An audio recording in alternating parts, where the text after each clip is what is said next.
Buenas tardes y bienvenidos.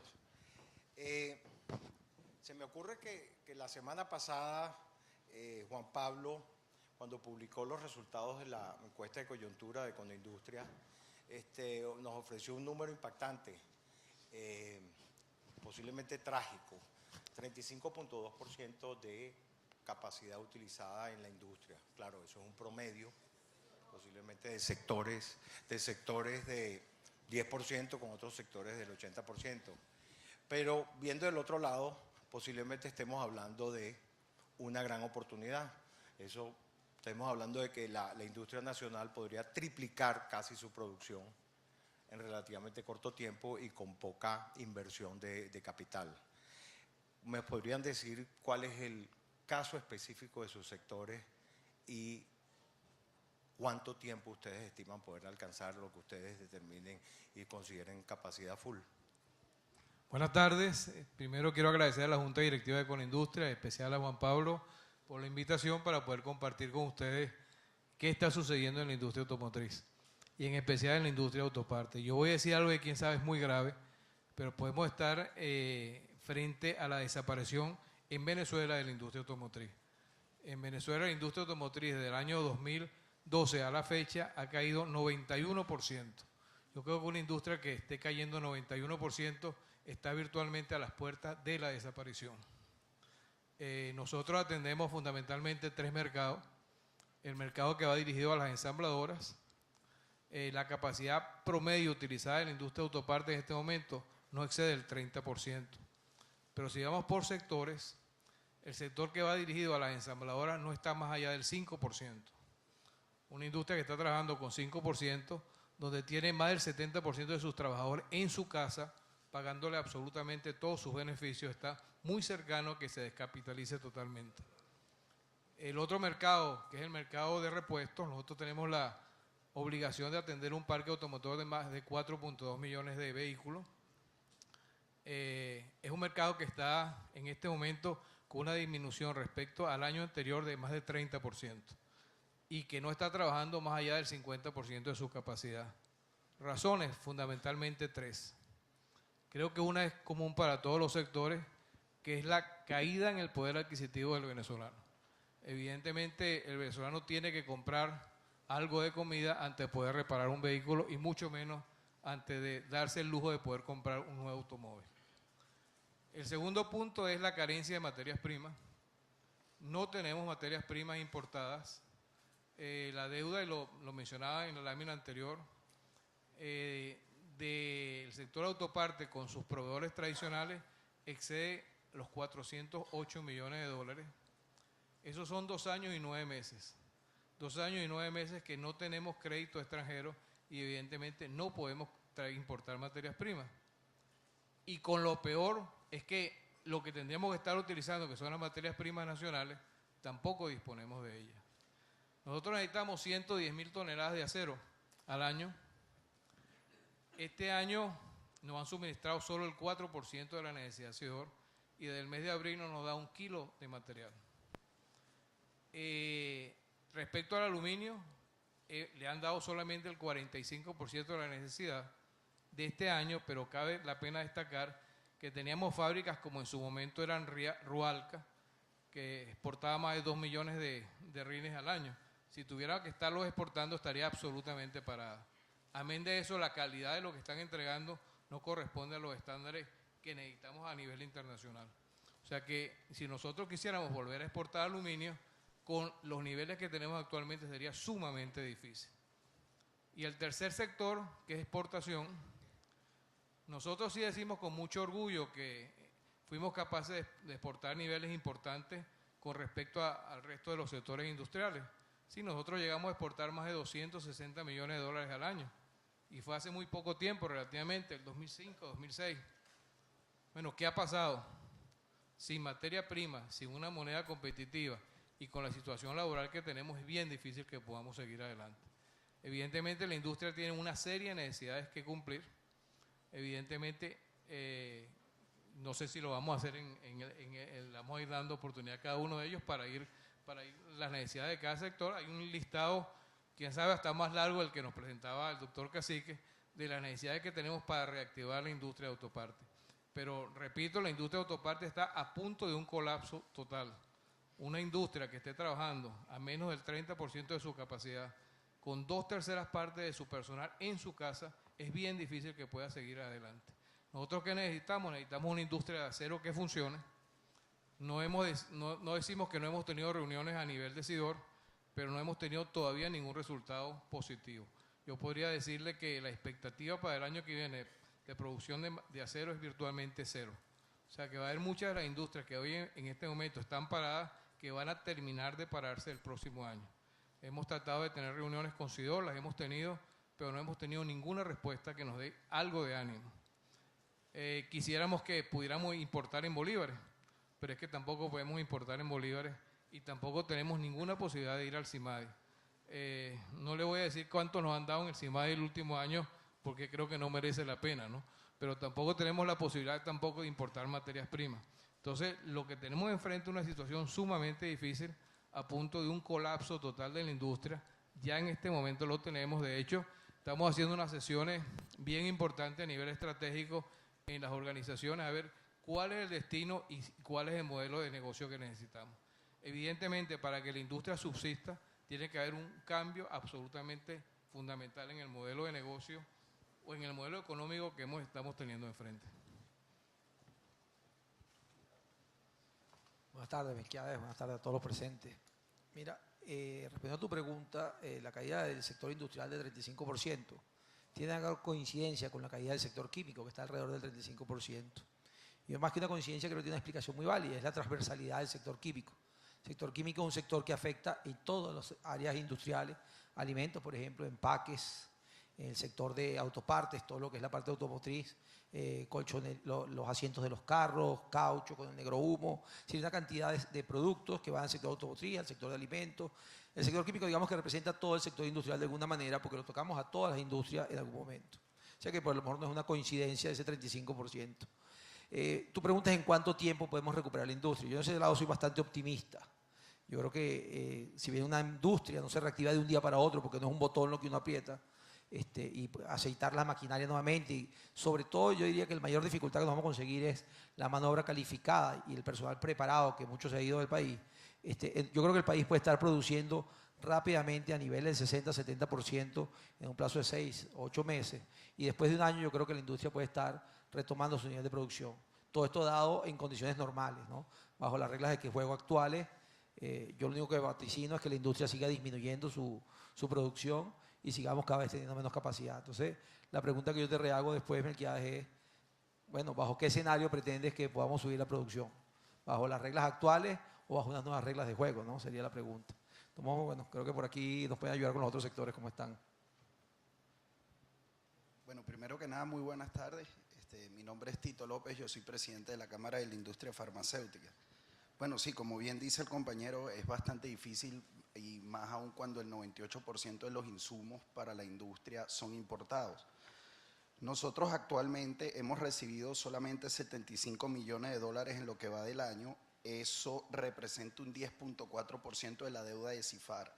En la última lámina que presentó nuestro amigo el economista habló de 5.780 millones de dólares. Eso es de la industria total, estamos hablando de las tres cámaras, ¿no?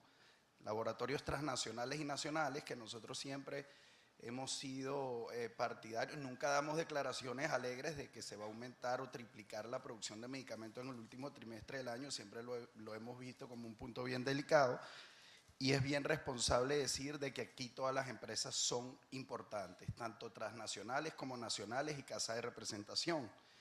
En el año hemos recibido, vuelvo y repito, 10.4% de la cancelación de estas divisas.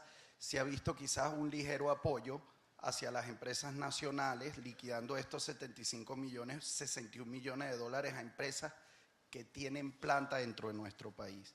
El resto es para casas de representación, que no dejan de ser importantes porque traen medicamentos para enfermedades catastróficas y hormonales, porque en Venezuela no hay plantas de hormonales.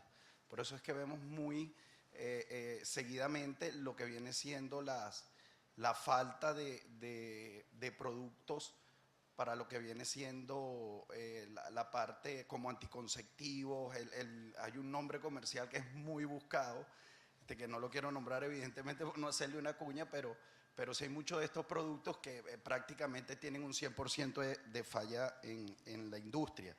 En el 2014 nosotros recibimos 459 millones de dólares y en el 2015 recibimos 234 millones de dólares. Estoy hablando del 2014 que vendíamos más de 700 millones de unidades en el mercado farmacéutico y en el 2015 cerramos con 575 millones de unidades. O sea, ya tenemos un 51% de merma en lo que viene siendo la adquisición o las liquidaciones de divisa. En el año actual tenemos 75 millones y nuestra proyección da a un 30% de lo que recibimos en el 2015. Llevamos un 34% de caídas en unidades. Cuando hablo de unidades, hablo MAC agosto 2015, 2016. Vamos a llegar, nosotros estimamos más o menos enero-diciembre, alrededor de año calendario, sobre los 270, 290 millones de unidades. Y bueno, sí ha sido bastante difícil.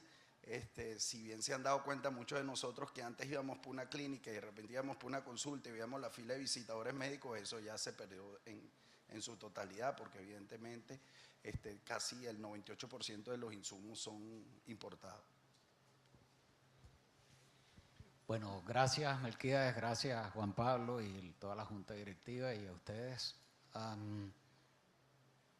Como el tiempo es corto, permítanme darle unos datos que nos van a ilustrar cómo el venezolano a pie está clarísimo de lo que está ocurriendo en el negocio de suministro de alimentos. Desde diciembre del 2014, el venezolano ya espontáneamente identifica que el desabastecimiento es el principal problema que enfrenta. De hecho, la mitad de la población lo califica como el principal problema. Los índices de escasez de alimentos han venido creciendo y en la actualidad están en el orden del 77%. No solamente el índice de escasez medido en forma práctica real, sino la percepción del venezolano es que para el 95% de los venezolanos hay escasez de forma muy importante de alimentos. Miren, señores, el venezolano hace 6 horas promedio de cola todos los días.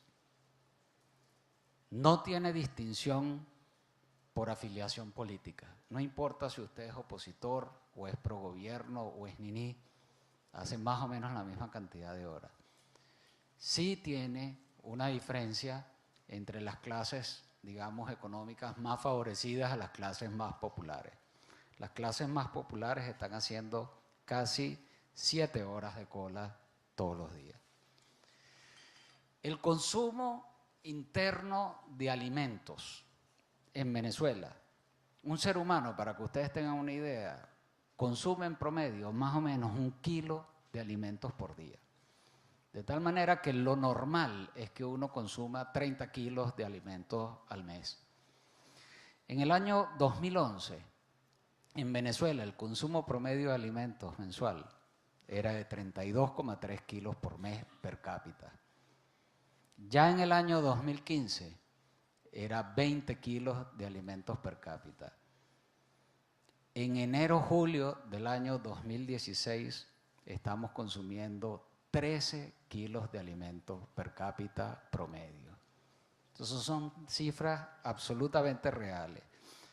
El indicador de producción de Cavidea de la Cámara mostró un deterioro muy importante mes tras mes hasta llegar al punto de mínima producción que ocurrió en el mes de junio, cayendo un 25% la producción de alimentos procesados en el país respecto al mismo periodo del año anterior. Es verdad, como lo anunció el gobierno nacional, que el consumo o la producción de alimentos incrementó en julio versus junio, incrementó en agosto nuevamente, incrementó en septiembre. Aún así, en septiembre fue 20% menor que el mismo mes de septiembre del año inmediatamente anterior.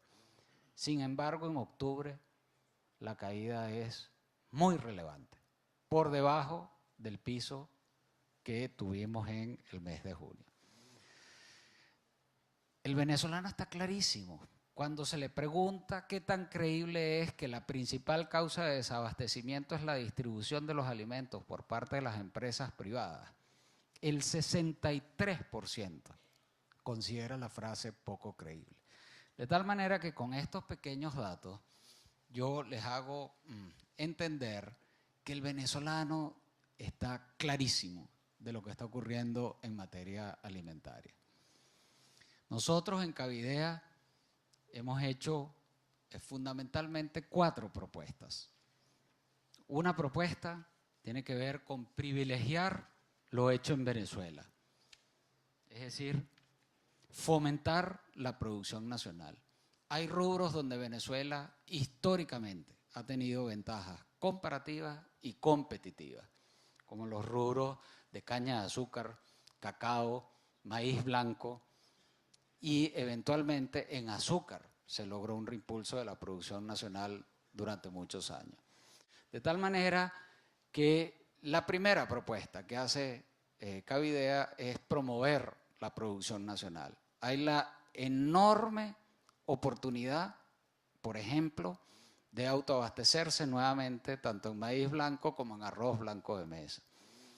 La compañía que yo represento, Alimentos Polar, tiene una fundación de ANAC, solamente a manera de ejemplo. 30 años esa fundación, 100% financiada por Alimentos Polar. No existe un ejemplo similar en toda Latinoamérica.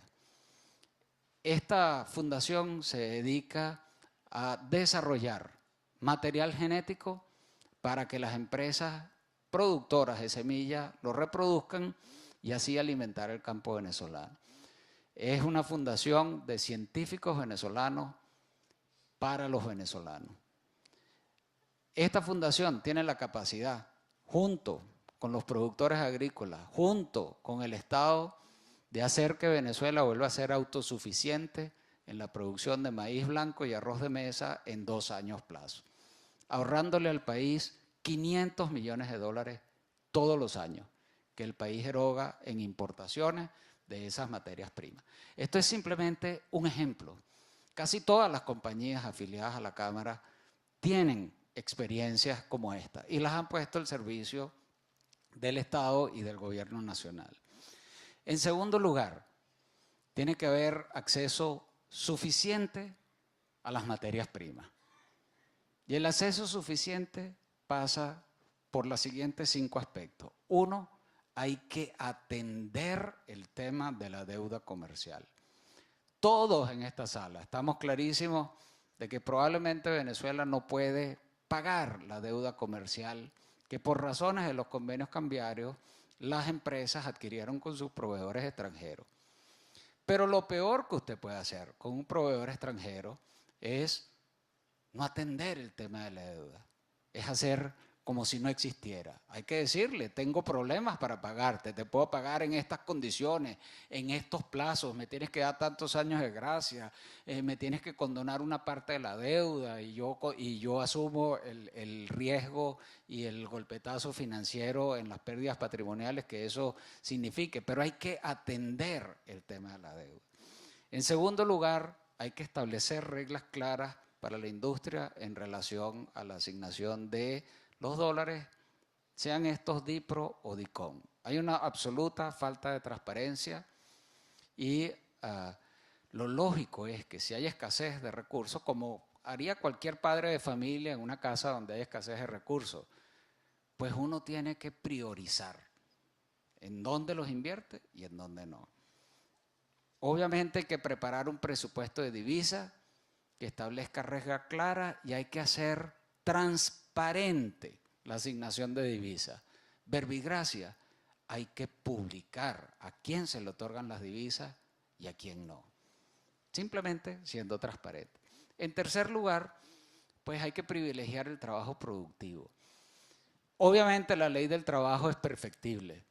Obviamente la ley del trabajo hay que reformarla. Nosotros en Cavidea ni siquiera solicitamos eso. Solicitamos que se cumpla, que cese la impunidad laboral.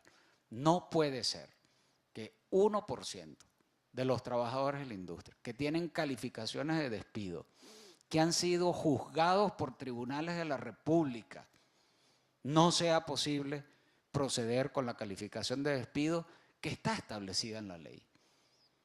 Simplemente con eso las industrias pueden aumentar su productividad en forma muy relevante. En resumen, Melquíades, la industria de alimentos está perfectamente capacitada para en un lapso de 60 días aumentar su producción 50%, que por demás es un clamor para todos los que hacemos vida en Venezuela. Muchas gracias, interesante.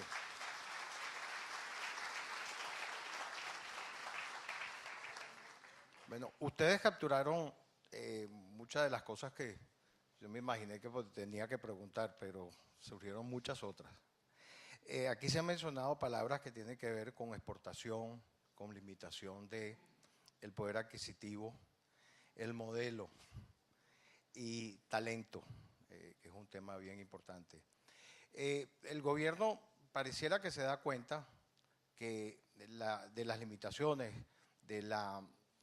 que tiene la demanda interna para motorizar, para catalizar la producción nacional, y ha hablado de exportaciones. Inclusive ha nombrado un ministerio o un ministro encargado de exportaciones.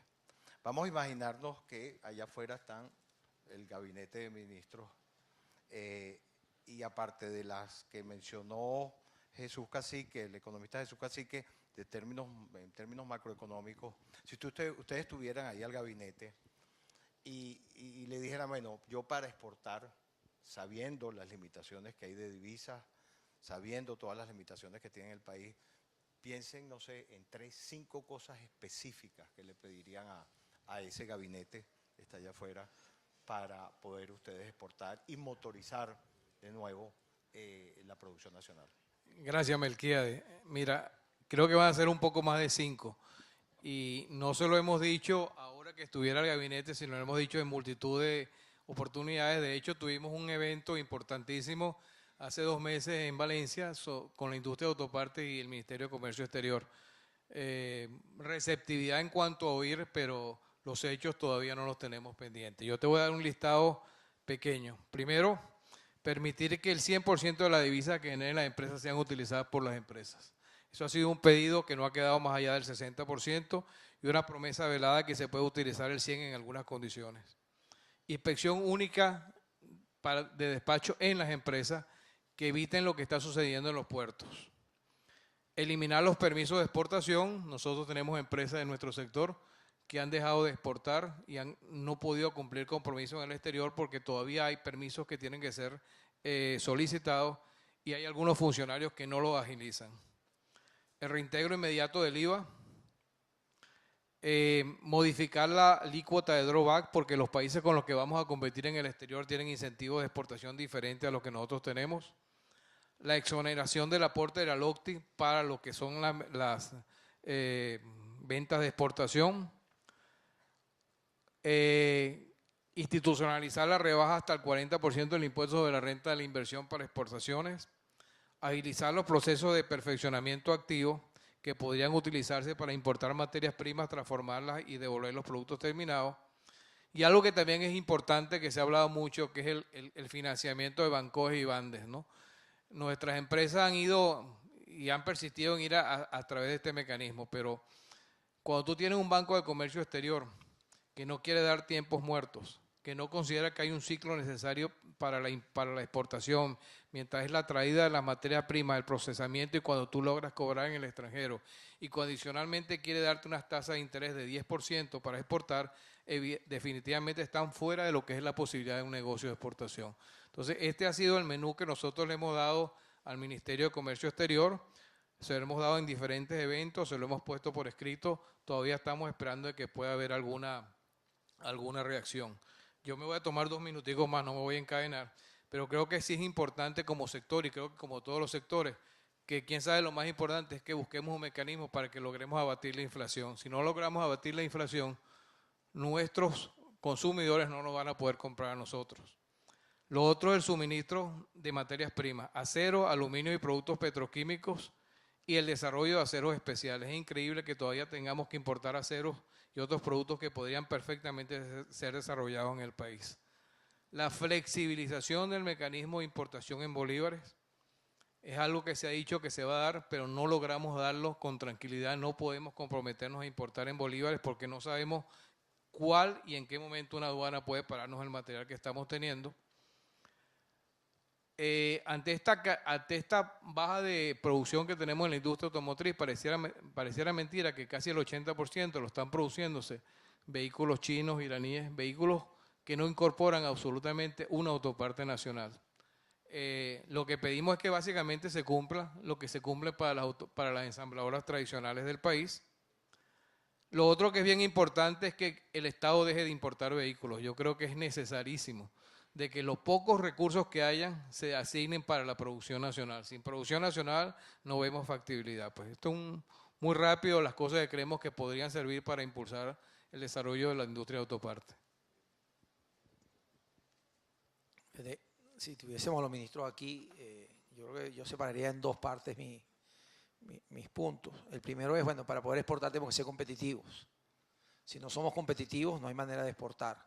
Y ser competitivos con la legislación actual es casi imposible. Una ley laboral que te sobrecosto de 30%, porque tiene una nómina de 30% que es presentismo, ya te es difícil competir. En el mundo de afuera la gente no está esperando que uno llegue, con lo cual debes ir con unos precios competitivos. Entonces creo que lo primero sería que fijara una política monetaria y fiscal y laboral que permita producir con calidad y competitivamente a nivel de precio. Una vez que logramos eso y nos enfocamos en cómo sacamos el producto, yo quiero compartir una anécdota de hace 10 años, que fue el último intento de exportación. El contenedor estuvo 8 meses en el puerto, tuvo que bajar el presidente de la compañía 5 veces a tomarse fotos, al lado de cada vez que cambiaban el teniente tenía que volver a bajar. Y después de 8 meses el contenedor subió a la planta nuevamente, el costo de eso fue 2 veces el costo de lo que había dentro del contenedor. Hasta hace 3 años eran 100 y pico trámites, los han simplificado, a lo mejor deben quedar unos 40 trámites, yo no sé cuánto queda exactamente. Pero cuando en otros países tú sacas un contenedor en horas y aquí tardas días, pues creo que aquí no es como arreglamos un poquitico esto, sino que hay que cambiar el modelo. Y cuando tú dices eso, entonces los ministros te mandan a pararte de la mesa porque este tema no es de conversación. La realidad es que para poder exportar y ser competitivos, tenemos que ser competitivos desde el momento que producimos y tenemos que ser competitivos en los puertos. Yo creo que el reintegro del IVA es una de las medidas claras. De hecho, está en manos del ministro de Exportación. De hace 2 meses se planteó un IVA que recuperas después de 10 meses con una inflación del 1000%, y hay un margen del 15%, del 12% que estás perdiendo, y un 12% es un margen internacional con el cual uno va a salir a competir. Ya solamente con esa legislación es casi imposible ponernos a exportar. Yo sacaría a la Guardia Nacional del puerto, porque yo creo que la Guardia Nacional debe revisar en las plantas. Y si hay un tema de drogas que hay que controlar, pues el lugar de hecho es el momento de cargar el contenedor, como sucede en muchos países. Creo que el lugar no puede ser a llegar el contenedor del puerto y mucho menos estar haciendo que las empresas se apersonen personalmente. He oído de casos que los mandan a traspasar productos de big bag a sacos, cosas que son casi que inviables operativamente. Entonces, creo que para poder exportar, resumiendo, es cambiar todo el modelo, tanto para producir y ser más competitivos, como el modelo y la normativa vigente que hay para que el proceso realmente sea competitivo, sea un plazo de 2, 3 horas, 6 horas y no sea un plazo de días y a veces hasta meses. Nada más el costo de almacenaje y contenedores en demora ya te saca otra vez del mercado. Y no podemos salir a los mercados con ventas spot. Porque la primera pregunta que te hacen afuera es ¿qué tan confiable va a ser tu suministro? Y uno tiene que contestar, depende del guardia que me toque. Ya se complica la cosa, ¿no? No podemos dar seriedad en ese caso. Entonces yo creo que hay que cambiar completamente el modelo si realmente queremos incentivar, y yo agregaría una política de incentivos fiscales. Es decir, aquellas empresas exportadoras deberían tener un incentivo fiscal porque al final están generando divisas para el país, que es lo importante. Gracias. Bueno, sí, de acuerdo con el compañero, evidentemente que se necesita un incentivo en lo que viene siendo la parte fiscal. En el caso de la industria farmacéutica, nosotros tenemos que trabajar primero en el país para poder exportar, porque de verdad que el nivel de falla es alto, hablan de porcentajes, donde quizás a mí no me gusta dar ese tipo de cifras porque hay algunos casos donde existen algunos productos que hasta tienen 100%, ¿no? Nosotros primero deberíamos empezar por la revisión de los productos regulados que tenemos desde el 2003, ya tenemos 13 años. No es posible que un acetaminofén valga 2 bolívares y solamente el estuche me cueste 500, o un agua mineral valga 15 bolívares y yo de repente vaya a comprar un Eutirox y valga 2 bolívares. O sea, eso no tiene ninguna cabida, ¿no? Tuviéramos que hacer una fijación mínima de divisas por empresa, sobre todo por las productoras. Ya en varias y repetidas oportunidades le hemos dado más o menos presupuesto al Estado venezolano de cuál es el mínimo que necesita cada empresa para mantener su producción, aunque sea el 70% de medicamentos. Como una vez yo le dije al ministro de Salud que hay que mantener las plantas echando humo, ¿no? Banalmente, pero es así, ¿no? También deberíamos a revisar los trámites burocráticos que tenemos para las importaciones y las solicitudes de ADE. No puede ser posible que tú tengas gente o personal que no esté calificado para la revisión de medicamentos y que no te entienda que es un componente activo o no sabe de alguna patología en específica y son rechazados a diario. Eso es bastante delicado. También lo que viene siendo las sustancias controladas, ¿no? Como muchas de las empresas también pasan por ese tedioso paso. No tenemos ningún problema en que el Estado venezolano haga todas las revisiones que quiera porque no tenemos nada que temer, ¿no? Sin embargo, siempre lo hemos dicho, nunca hemos cerrado el diálogo con el Estado, pero sí deberíamos hacer un sinergismo de manera de volver a retomar la producción, ¿no? Sobre todo en la industria farmacéutica, que por lo menos en el caso de Cifar te genera más de 8.000 empleos directos y más de 13.000 empleos indirectos. Una industria que tiene el contrato colectivo más oneroso. Bueno, si se puede llamar ahora oneroso porque bueno, la inflación se comió todo, pero es así. Yo creo que es de vital importancia reactivar el parque nacional, lo que viene siendo la producción. Gracias, Tito.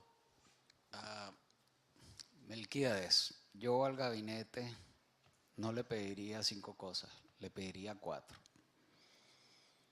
Número 1, acceso suficiente y oportuno de materias primas. Número 2, los escasos recursos que tiene la República, invirtámoslos en materias primas y no en producto terminado. Por cada dólar invertido en materia prima, en vez de productos terminados, la industria alimentaria es capaz de producir 5 veces más kilos. Número 3, yo le pediría al gabinete reglas iguales para todos. La industria, no importa en el eslabón donde usted está, no conoce cuáles son los criterios de asignación, sean de materia prima o sean de divisas para la compra de materia prima. Tiene que haber reglas iguales para todos. Y quizá la más importante de todas, confianza en el libre emprendimiento, confianza en la industria privada del país. Esas serían las 4 cosas que yo pediría.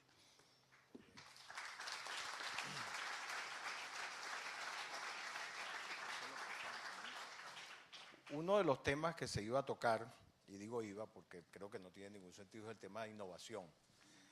Alguna vez participé en el Foro Económico Mundial Latinoamérica, y Latinoamérica está algo así como el 10% de las patentes, que es una de las medidas que hay para determinar qué tanto se produce en materia de innovación de los promedios mundiales. Venezuela está a menos del 10% de Latinoamérica, entre otras cosas porque si no hay seguridad, la propiedad física, imagínense la intelectual. Entonces, gracias. Pero hay un tema que creo que sí es muy relevante, que es el tema de recursos humanos. Es trágico cuando uno ve las cifras de venezolanos profesionales preparados que se han ido del país. Yo me imagino que ustedes lo han sentido en todas sus empresas. Relacionado con esto tenemos el tema de la Ley Orgánica del Trabajo y ustedes han hablado del tema de flexibilidad laboral. ¿Qué cosas específicas pedirían ustedes al Ministerio del Trabajo y al gobierno en general, número 1? Y número 2, ¿se les ocurre algo para volver a traer a ese talento que se ha ido o por lo menos para retener el que nos queda? Yo voy a empezar por la última parte. Yo creo que sí tenemos oportunidades de regresar el talento cuando este modelo sea el que nosotros queramos que sea bajo el punto de vista económico. Yo creo que la gente que se va del país quiere regresar a su país, pero va a regresar cuando tengamos el modelo económico que sea adecuado y la seguridad que la gente tiene. Mira, con respecto a la ley del trabajo, habría muchas cosas que cambiar, pero al menos lo primero que yo haría sería que la aplicaran correctamente, no sesgadamente. La Larrazábal comentaba lo correcto y así nos pasa en muchas empresas. Solicitamos calificaciones de despido absolutamente de acuerdo a la ley y no se aplica. Cualquier consulta que hacemos al Ministerio del Trabajo sabemos que no la vamos a ganar. Al menos que se aplicara, habrá que hacer modificaciones a la ley del trabajo, pero al menos si se aplicara la ley del trabajo que está correctamente, y yo no estoy diciendo sesgada hacia el patrono, se aplicara correctamente, podríamos rescatar en mucho la productividad del país. ¿Qué hacer con la gente que se ha ido, los jóvenes sobre todo? Yo creo que primero tenemos que arreglar el país. Yo creo que un país que dé condiciones y que llame va a hacer que la gente regrese. Eso va a ser una consecuencia y no un objetivo, porque al final también se fueron por una causa, ¿no? Y es que el país no les estaba brindando las condiciones mínimas para ellos poder desarrollarse aquí. Y es un problema que yo considero bastante grave. Si vemos nuestra audiencia, tú ves que los jóvenes no están en su mayoría aquí presentes. Yo me acuerdo que estaba en la universidad, íbamos para estos foros, hemos mandado a todos de la universidad por unas ganas de hacer. El universitario hoy, si vamos a un foro, está yendo a los foros de cómo irse de Venezuela, cómo estudiar en otro lado, cómo hacer negocios fuera de Venezuela, cómo sobrevivir en el exterior. Esos son los foros a los que los jóvenes venezolanos están asistiendo y cosa que nos va a generar un problema en el mediano plazo a todo el sector industrial y laboral venezolano. Yo creo que la ley del trabajo, yendo a ese tema, hay que cambiarla. Es una realidad. Yo quiero cambiar el discurso de decirle al gobierno, por favor, cumple, lo que sea. Hay que decirles, aunque no les gusta, esa ley no es viable para desarrollar la productividad de un país. Es imposible una ley de inamovilidad laboral permanente permita desarrollar un país. Es imposible que una persona, hasta tanto tú no terminas el trámite, no puedas despedirlo de tu organización, así te haya robado. Todas esas cosas son inviables para desarrollar el país que queremos. Ahora, si queremos parapetear el país, hay que decirles que nos cumplan esta ley, porque de esa manera podemos aguantar un poquito más. Pero la realidad es que esa ley hay que cambiarla. Hay que buscar un sistema de prestaciones sociales que sea pagadero mensual y no una acumulación que evita que haya un buen salario para la gente. Porque uno de los problemas que tenemos que arreglar para que esos jóvenes regresen es que los salarios sean dignos y que un graduado universitario perfectamente pueda comprarse una casa y un carro. Y no que tenga que pensar que él va a trabajar 20 años para poder comer simplemente, después de haber estudiado una carrera y haber hecho todo un esfuerzo. Entonces, creo que la ley hay que cambiarla, hay que poner una ley proactiva, una ley que reconozca el esfuerzo, una ley que premie a la gente que quiere trabajar y no que premie la flojera o el, como decimos, el presentismo hoy en día. Yo creo que hacia allá tenemos que ir y los venezolanos tenemos que empezar a entender que tenemos que cambiar ciertas cosas para que este país pueda salir adelante. Creo que la ley del trabajo es una de ellas.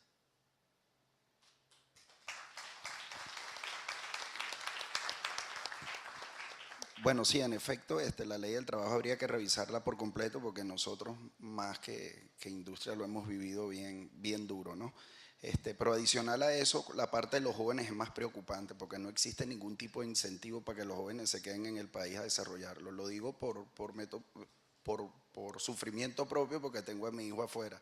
No solo por eso, sino también el nivel de seguridad que no existe. Las universidades tienen bajo presupuesto y no es posible quizás que en el 2015 nosotros hayamos comprado una gran cantidad de armas o el país que más invirtió en eso y tengamos universidades que se estén cayendo, ¿no? Y los jóvenes que son el talento de nuestro país y el desarrollo a futuro y el que va a regresar, de seguro que van a regresar a desarrollar el país, lo tengamos todos disipados. Seguramente muchos de nosotros tenemos familia regada por todo el mundo y bueno, esa es una cosa que se está viviendo ahora, pero yo estoy seguro de que lo que es la parte joven va a regresar al país para desarrollarlo como tal.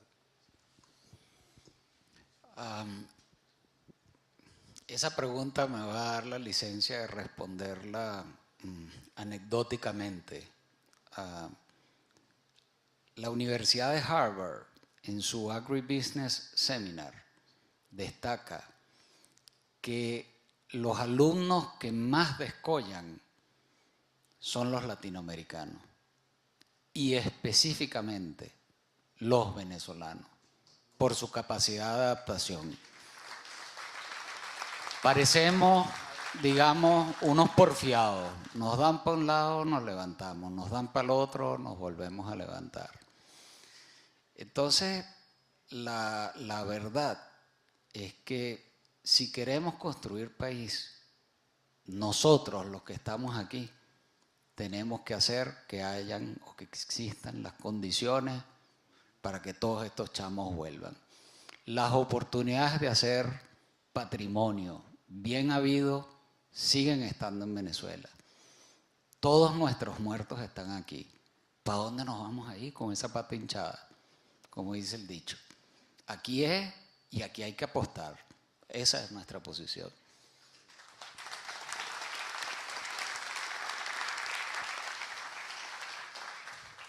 Ustedes mencionaron el modelo.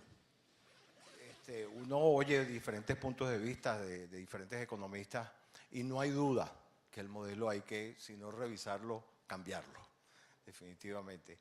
Pero muchos dicen que no es suficiente el modelo, hacen falta una cantidad de otros factores, entre ellos recursos.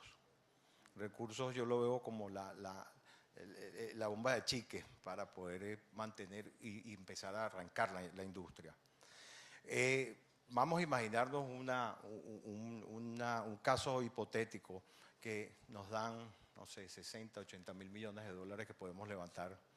Y lo que yo he oído de qué hacer con esos recursos va desde planes muy elaborados, donde lo invierto en esto, doy subsidios de esto, cosas que en teoría, en definitiva, no veo que llegan a ningún lado. Y hay otros que sencillamente dicen, mira, dáselo a la gente. Darle esa plata a la gente. Es más, inclusive he visto estudios donde dice, bueno, pero si el 80% de la población es pobre, ¿cómo vas a empezar a escoger a quién se los va a dar? Se los va a dar casi todos o a todos.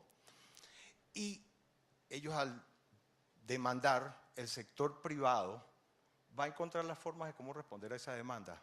¿Cómo ven ustedes esos dos planteamientos o cuál sería el que ustedes, si tuviesen la posibilidad de conseguir esos 60, 80 mil millones de dólares que necesitamos aparte del cambio de modelo? Bueno, mira, es posible que los 60 o 80 mil millones de dólares ni siquiera sean suficientes para el nivel de deterioro que tiene la infraestructura del país en este momento, ¿no? Eso es una parte que tenemos que pensar adecuadamente quién y cómo lo podemos rescatar, porque cuando de algún momento nuestras empresas empiecen a producir lo que deben de producir, se van a parar, bien sea por la electricidad, bien sea por el agua, bien sea por las carreteras o la infraestructura que tenemos. O sea que cuando pensemos en un recurso externo, también tenemos que pensar en que hay que hacer algo con respecto a la infraestructura de una manera importante y rápida. La otra parte que también es importante es rescatar el crédito externo, ¿no? ¿Cómo rescatar el crédito externo? Yo no voy a decir que los 50, 60, 70 mil millones de dólares sean todos y 100% para pagar la deuda externa, ¿no? Pero hay que entrar en algún esquema de recuperar el crédito externo. Si no recuperamos el crédito externo, mientras no podamos relanzar la industria nacional, necesitamos que ese crédito externo venga y podamos, por lo menos con materias primas importadas, mientras recuperemos las nacionales, poder seguir adelante. A ver, yo veo esto, Melquiades, como que el dinero es un recurso necesario, mas no suficiente para lo que necesitamos hacer. Yo creo que aquí tenemos que hablar de cuáles serían las políticas económicas que desarrollaría el país, cuáles serían las políticas fiscales y monetarias que desarrollaría el país, algo que difícil, que además yo no soy economista, soy industrial y con mucho orgullo y con muchas ganas. Pero efectivamente el dinero va a ser uno de los recursos que hacen falta para salir de abajo. Este país hay que reconstruirlo en infraestructura, en sistemas, en servicios.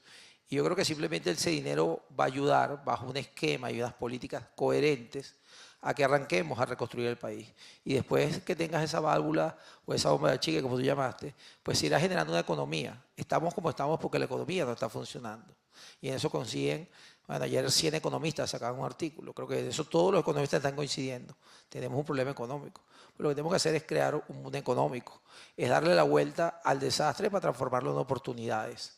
Yo creo que eso es donde está. Y el dinero simplemente va a ser una herramienta más necesaria. Si lo repartimos, posiblemente, si no cambiamos nada, estemos sentados dentro de 2 años diciendo lo mismo.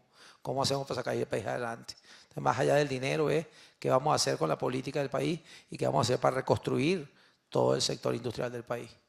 Gracias.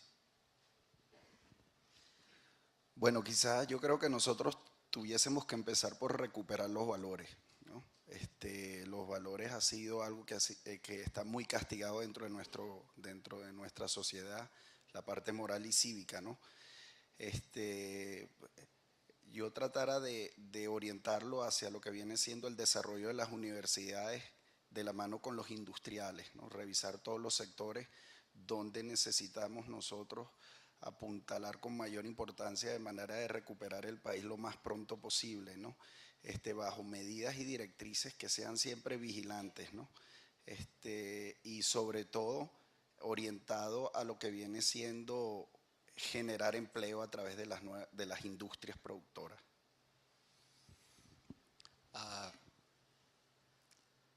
Yo diría tres cosas. El país puede ser que no tenga recursos suficientes. Fuera del país hay ingentes cantidades de recursos. Nuevamente, lo que hay es que generar la confianza en la iniciativa privada para que esos recursos puedan alimentar el país. Una vez que generemos la confianza, yo fundamentalmente dedicaría a dos cosas con todas las implicaciones que tiene. En primer lugar, la educación. Y en segundo lugar, todo país tiene que producir sus propios alimentos. Y eso comienza a ser un círculo virtuoso que comienza a mover muchos sectores de la economía transversalmente. Pero nuevamente, lo más relevante es la confianza en la iniciativa privada.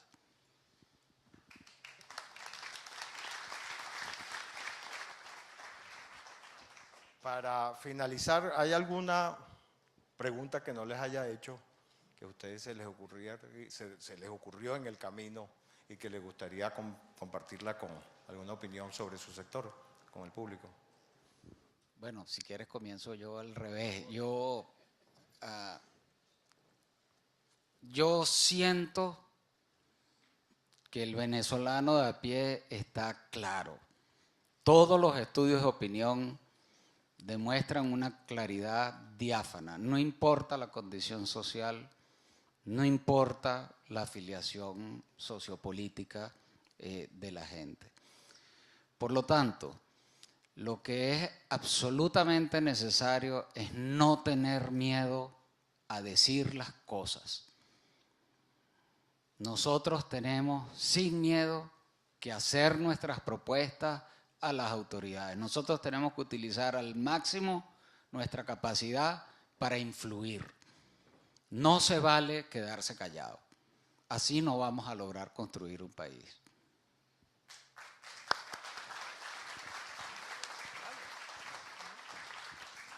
No, bueno, sí, en realidad yo creo que este es un país lleno de oportunidades. Aquí todos los venezolanos tenemos los mismos derechos. Yo creo que este es un sinergismo que tenemos que hacer todos. Y como dijo mi compañero, el deber ser es decir la verdad, ¿no? Yo pienso que con la verdad siempre se va a ganar mucho. Y adicional, como lo dije y lo repito, señores, es recuperar los valores que bastante se han perdido, ¿no? No puede ser posible que uno se monte en un ascensor, diga buenos días y nadie te conteste. No puede ser que nadie te aguante una puerta cuando entres a un centro comercial o vayas para una oficina. Eso yo creo que es vital, ¿no? Ante todo. Y lo más importante es que yo estoy totalmente seguro de que nosotros vamos a tener una Venezuela más productiva y más unida que nunca.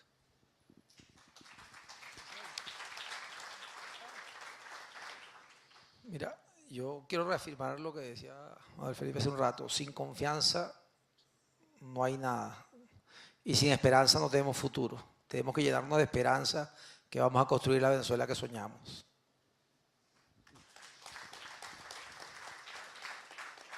Yo creo que, amén de los recursos físicos que tengamos, yo creo que el país necesita hacer un gran programa de rescate ciudadano de los valores. Yo creo que eso es indispensable en este momento. O sea, yo creo que, yo lo comentaba hace rato, ¿no? Hace unos años alguien se comía un semáforo y por qué no decir que uno también se lo comió de vez en cuando, ¿no? Pero es que hoy en día el caos que uno ve en la calle a nivel de los semáforos lo que demuestra es la falta de civismo que estamos teniendo en el día a día los venezolanos. Yo creo que hay que hacer algún programa tipo Renio Tolina, por decir algo, ¿no? Pero creo que tenemos que invertir en rescatar los valores de los venezolanos. Gracias. Bueno, aquí tengo una serie de preguntas del público. Vamos a empezar por las fáciles, porque la cosa se pone hacia el final un poquito dura. ¿Al sector alimentos le han asignado divisas en 2016? Algunos sí, a otros no. Esa es la verdad. Pero a todos, sin excepción, en forma insuficiente. La producción se ha mermado entre 25 y 30% en comparación al año inmediatamente anterior. Muy bueno. Y si en lugar de pedir divisas subsidiadas y apoyo proteccionista a la producción nacional, exigimos el desmontaje de controles de precios y de cambio para competir a nivel internacional? Ese es para cualquiera. Bueno, yo me coleo y respondo. Nosotros no estamos pidiendo divisas subsidiadas, ese es un lenguaje que no construye. El Estado, el gobierno decidió por un sistema de administración de divisas. Administra el monopolio, tiene el monopolio de la administración de las divisas. Los industriales lo que hacemos es simplemente adecuarnos a ese régimen con base a las reglas establecidas. Si quiere que haya otro régimen, pues cámbielo, es simple. Si alguno tiene algo...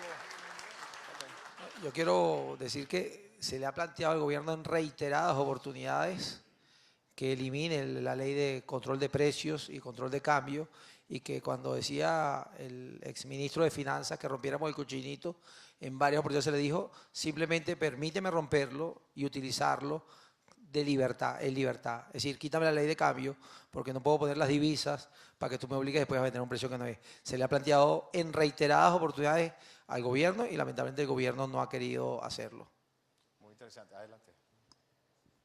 Bueno, ese sería una óptica, ¿no? También desmontar un control de cambio de la noche a la mañana, bueno, también pudiera ser un boom en los precios que, bueno, imagínense. Pero no deja de ser lógico, inclusive, y se estaba poniendo en práctica con el recién salido vicepresidente económico en algunos rubros, es el sistema, cómo yo voy a recuperar después mis divisas. O sea, yo pongo mis divisas, pero qué sistema o qué garantía voy a tener yo, ir a un mercado paralelo y recibir nuevamente las mismas, ¿no? Eso fuera lo ideal. Y reflejarlo en la contabilidad, me imagino. Sí, que muchas veces se quiere que se utilicen divisas propias y hay que reportarlas a 650, ¿no? O sea, yo creo que básicamente, ninguno de los industriales serios que somos todos, lo que queremos es divisas subsidiadas, lo que queremos es reglas claras en cuanto al control cambiario. Interesante. La industria farmacéutica ha caído en un 98%. ¿La escasez es por la caída de la producción o por el cierre de la industria? ¿Cuántos laboratorios se han ido de Venezuela? Bueno, ahorita tenemos un gran número de laboratorios que están invernando. Prácticamente ninguno se ha ido. Muchos, puedo decir algunos por no nombrar, no decir nombres. Hay empresas que lastimosamente de 100 y pico de personas han quedado en 6, 7 personas únicamente administrativas, esperando que todo esto cambie. En el caso de la industria, sí, el problema es de producción, no de distribución. Bueno, esto creo que es más un comentario que una pregunta, pero como está escrito lo digo. Dice que todas las solicitudes se pueden agrupar en una sola. Si no son capaces y dispuestos a cambiar el modelo fracasado, que se permita que cambien ellos. O que los cambiemos a ellos.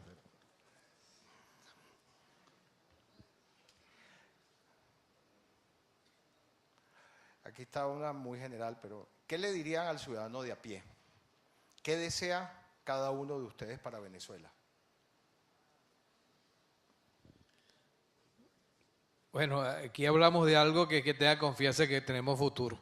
Yo creo que el futuro lo vamos a lograr nosotros y lo vamos a construir nosotros. Evidentemente pasa por hacer unos cambios que son indispensables en el país, pero yo creo que Venezuela tiene futuro y tenemos que creer que ese futuro lo va a hacer.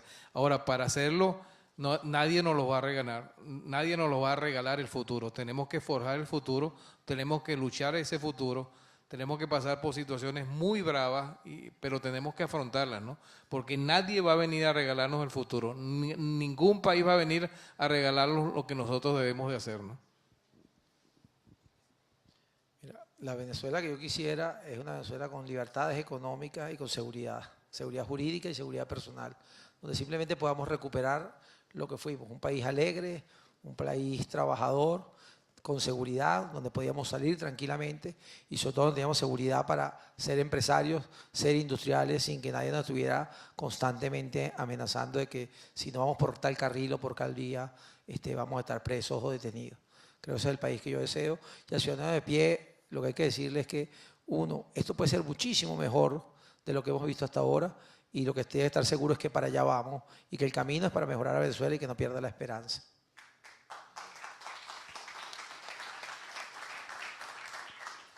Bueno, yo te lo pudiera resumir en una sola palabra, después del comentario de los compañeros, es que recuperemos la calidad de vida.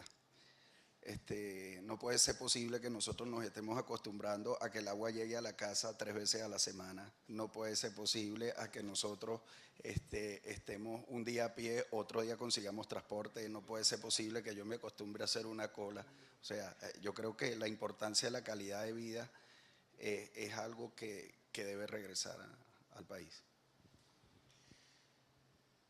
¿Cuál es el país que yo quiero?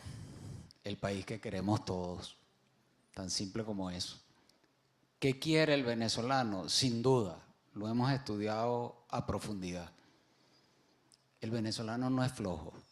El venezolano quiere trabajo digno, pero también quiere empresarios que los remuneren bien. Ese, moneda de cara y sello, van juntas. Trabajo digno y remuneración digna también. Esta última es opcional. Podríamos decir que nuestro problema, más que económico, no es político. Yo sabía que era opcional. No, el venezolano está clarísimo. Su principal problema es económico. Lo dije al inicio de mi intervención. Más del 50% de los venezolanos dicen que su principal problema es económico. Y la siguiente mención tiene menos de 10 puntos porcentuales. De tal manera que ese es el clamor de los venezolanos.